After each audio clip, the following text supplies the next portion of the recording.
You ever have one of those days where you come home early, dreaming about the peace and quiet of your own place, only to find your life's about to turn into a bad TV movie? Yeah, try this on for size. I pull up to my lakeside mansion after 2 weeks away, already picturing a cold beer and the sound of water lapping at the dock, and before I even get the key in the front door, a voice inside screams at me to go away. Next thing I know, there's a kid yelling, "Mom, there's a man at the door."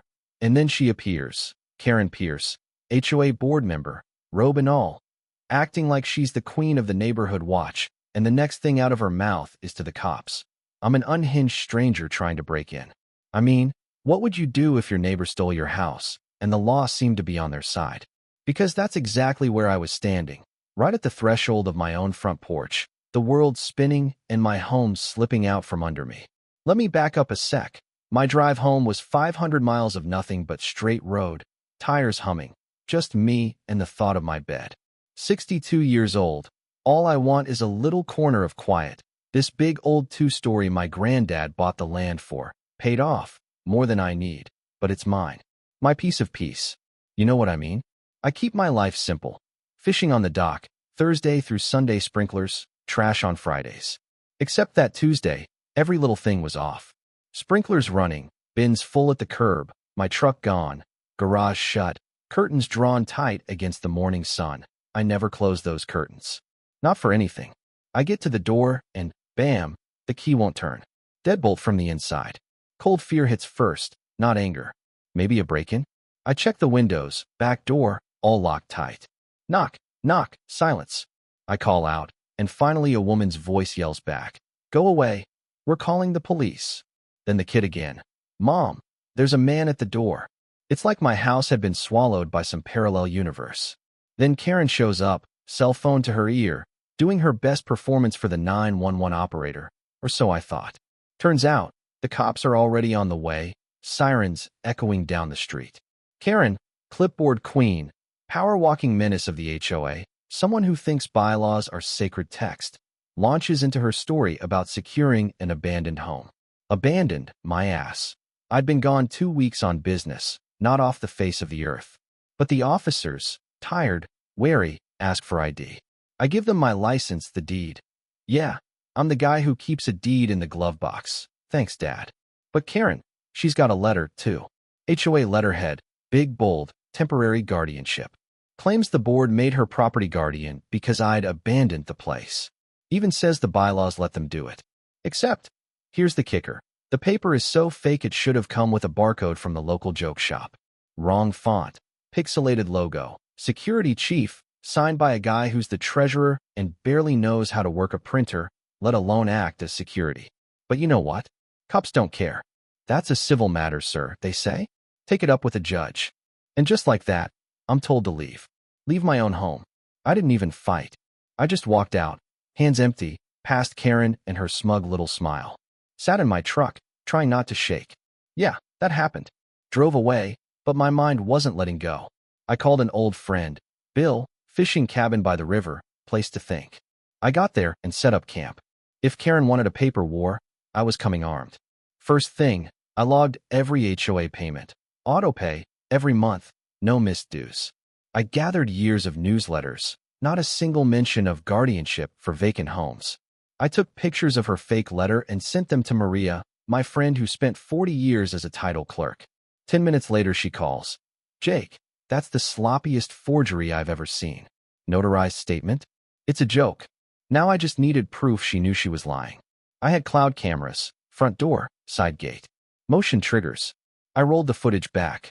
19 days ago, there's Karen and her kids, red wagon, backyard, moving in. 30 minutes later, she's unlocking my back door, hauling in a giant TV, the same one now bolted to my living room wall. Not securing the property, just full-on moving in. Downloaded every clip. Then my neighbor sent me a screenshot from the neighborhood group chat. Karen asking if anyone had seen me, followed by her saying, "We just need to make sure the property doesn't fall into disrepair." I mean, the nerve. But it didn't stop there. I bought new cameras, snuck around before dawn, hid them in the trees. Watched as Karen ran an extension cord from my garage to her own patio, powering her freezer with my electricity. Eli, Another HOA target, an electrical pro, came by and showed me the power spikes, utility theft, on top of everything else. Things went nuclear when I got served a restraining order. Karen claimed I'd threatened her, said I'd been stalking my own house, harassing her from the woods. Never mind that my phone and bill could place me miles away the whole time. Now I was banned from coming within 500 feet of my own property. Powerless, I watched from afar as she threw a birthday party for her kid.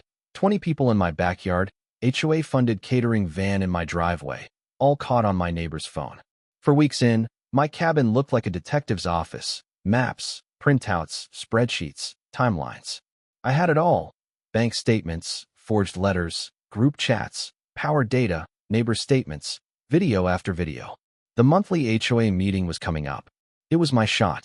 I walked in with Eli, head held high, briefcase in hand. Karen tried to bar me with the restraining order, but I had the bylaws. Meetings are public, dues are current. They had to let me stay. The meeting droned on until Karen opened the floor to comments.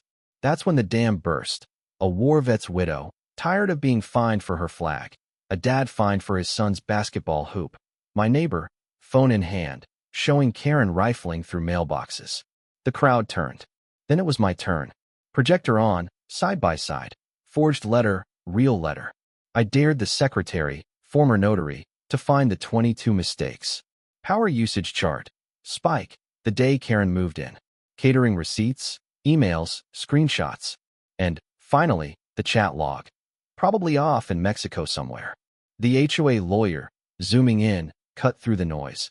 I strongly advise you to file for an immediate injunction. Meeting adjourned. Karen stormed out. Civil court was a formality at that point. My lawyer took one look at my file and said, "This is the cleanest case I've seen in a decade." In front of the judge, Karen's story fell apart. Location data, video, utility spikes, a notarized letter from Maria. Judge ordered immediate eviction. On move-out day, the cops came to keep the peace. Karen lost it, started screaming, got cuffed, and taken away for obstruction. I walked back through my front door. 6 weeks gone, the air heavy with fake flowers and something sour. Scratched floors, holes in the drywall, ruined pool, fridge full of rotten milk. My home, but not yet mine. It would take weeks, bleach, new paint, contractors, new circuit breaker, pool guys, to erase the damage. You know, you don't really understand what violated means until you see the scratches in your own floors, the smell of someone else's life hanging in your curtains. But the story didn't end with my house. Karen got hit with criminal charges, trespassing, forgery, utility theft. Her GoFundMe vanished. The HOA board collapsed, bylaws rewritten, finances posted online, and a new oversight committee formed to make sure no one could ever do what she'd done again. Neighbors who barely nodded before started dropping by. Stories, casseroles, even a kid with a bike and a nervous wave. Yeah, the place changed. Not just the house, the whole community. And when Eli came by with a brand new breaker box, showed me where Karen's freezer cord had nearly started a fire, I realized, you can fight with proof, you can win with patience, and you can change a system one stubborn, methodical step at a time. The day I finally sat on my porch, lake glittering, everything quiet and right, one of Karen's kids pedaled by, looked nervous. I just nodded. Kid hadn't done anything wrong. The fight was never with him. She tried to take my house by force. I took it back with facts.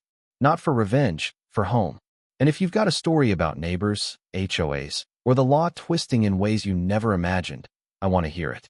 Where does the line between right and wrong blur in your community? Would you have done what I did, or walked away? Drop your thoughts below.